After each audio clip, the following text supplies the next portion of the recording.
The Book of Genesis. In the Old Testament. Read from the New King James. Genesis chapter 42 verse 1 through 38. When Jacob saw that there was grain in Egypt, Jacob said to his sons, "Why do you look at one another?"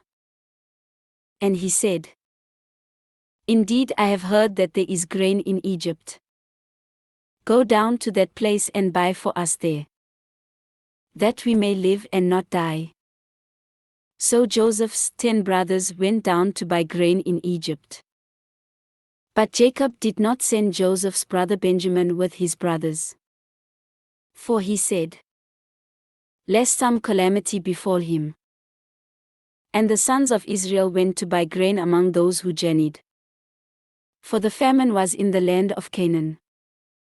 Now Joseph was governor over the land. And it was he who sold to all the people of the land. And Joseph's brothers came and bowed down before him with their faces to the earth. Joseph saw his brothers and recognized them. But he acted as a stranger to them and spoke roughly to them. Then he said to them, "Where do you come from?" And they said, "From the land of Canaan to buy food." So Joseph recognized his brothers. But they did not recognize him.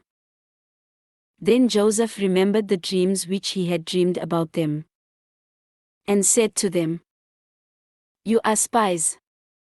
You have come to see the nakedness of the land." And they said to him, "No, my lord. But your servants have come to buy food. We are all one man's sons. We are honest men. Your servants are not spies." But he said to them, "No, but you have come to see the nakedness of the land." And they said, "Your servants are 12 brothers, the sons of one man in the land of Canaan. And in fact, the youngest is with our father today, and one is no more." But Joseph said to them, "It is as I spoke to you, saying, 'You are spies.' In this manner you shall be tested by the life of Pharaoh. You shall not leave this place unless your youngest brother comes here. Send one of you, and let him bring your brother, and you shall be kept in prison, that your words may be tested to see whether there is any truth in you. Or else, by the life of Pharaoh, surely you are spies."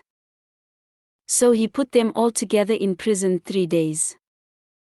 Then Joseph said to them the third day, "Do this and live. For I fear God.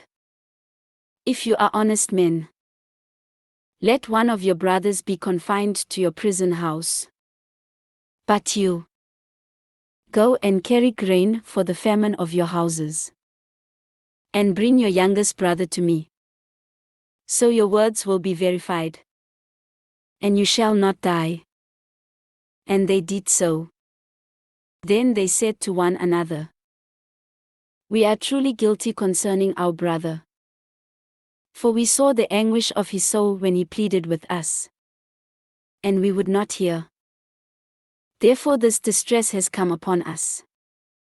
And Reuben answered them, saying, "Did I not speak to you, saying, 'Do not sin against the boy'?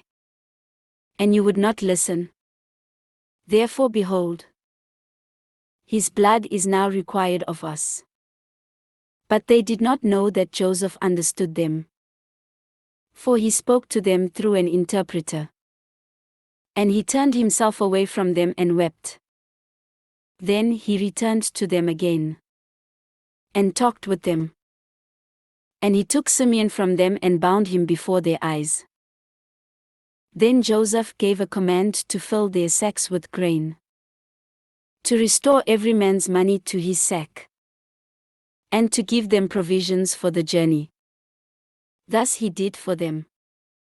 So they loaded their donkeys with the grain and departed from there. But as one of them opened his sack to give his donkey feed at the encampment, he saw his money. And there it was, in the mouth of his sack. So he said to his brothers, "My money has been restored. And there it is, in my sack." Then their hearts failed them and they were afraid, saying to one another, "What is this that God has done to us?" Then they went to Jacob their father in the land of Canaan and told him all that had happened to them, saying, "The man who is Lord of the land spoke roughly to us, and took us for spies of the country. But we said to him, 'We are honest men. We are not spies. We are 12 brothers, sons of our father. One is no more, and the youngest is with our father this day in the land of Canaan.' Then the man, the lord of the country, said to us, 'By this I will know that you are honest men. Leave one of your brothers here with me. Take food for the famine of your households, and be gone. And bring your youngest brother to me. So I shall know that you are not spies, but that you are honest men. I will grant your brother to you, and you may trade in the land.' Then it happened as they emptied their sacks, that surprisingly each man's bundle of money was in his sack. And when they and their fathers saw the bundles of money, they were afraid. And Jacob their father said to them, 'You have bereaved me. Joseph is no more. Simeon is no more. And you want to take Benjamin. All these things are against me.' Then Reuben spoke to his father, saying, 'Kill my 2 sons if I do not bring him back to you. Put him in my hands, and I will bring him back to you.' But he said, 'My son shall not go down with you, for his brother is dead, and he is left alone. If any calamity should befall him along the way in which you go, then you would bring down my gray hair with sorrow to the grave.'" This ends Genesis chapter 42.